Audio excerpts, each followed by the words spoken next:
तरुण पिढी तर जरांगे पाटलांसोबत खांद्याला खांदा लावून लढते, परंतु वयोवृद्ध व्यक्ती सुद्धा जरांगे पाटलांच्या लढ्यामध्ये जरांगे पाटलांना आशीर्वाद देण्यासाठी या ठिकाणी आलेत.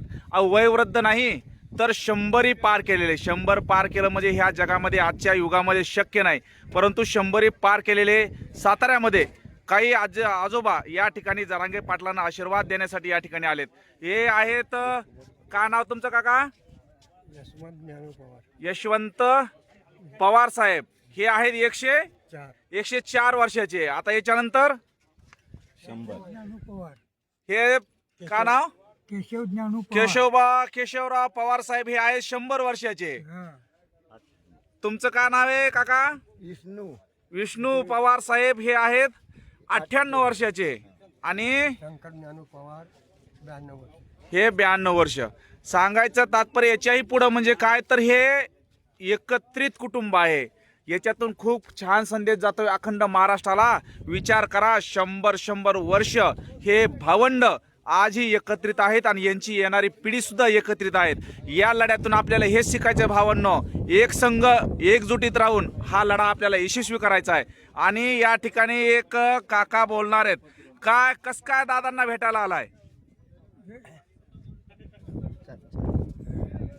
हे फार पूर्वीचे माणूस असल्यामुळं, शिवाजी महाराजाच्या वेळेचे माणसं आम्ही असल्यामुळं आम्ही त्यांना भेटायला आलेलो आहे. शिवाजी महाराजांना बघितलंय का? शिवाजी महाराजाचा आम्हाला ऐकून माहीत आहे, पण बघितलेला नाही.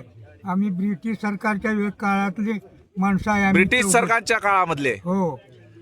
आता जरांगे पाटलांना भेटायला आलात, कसं वाटतंय? छान वाटते. छान वाटतंय. नक्कीच तिने असंच मोहर चालू ठेवावं. असा लढा दादांनी चालूच ठेवावा. समाजाच्या हिताचा लढा चालूच ठेवावा. पाठिंबा आहे. बोला दादा. अशी संघटना पुढे चालू करावी. नक्कीच दादा सुद्धा तुमच्या आशीर्वादानं हा लढा असाच चालू ठेवतील, कारण की गोरगरिबांच्या लेकरांचं भलं करायचंय. या अशा लहान लहान चिमुकल्यांच्या लेकरांचा इतिहास. 5वी पिढी. या आजोबांची 5वी पिढी बघू शकता. 5वी पिढी. अरे वा.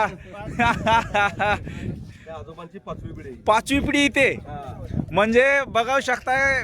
पहिली पिढी आपल्या समोर या मोबाईल मध्ये आणि 5वी पिढी त्यांच्या सोबत.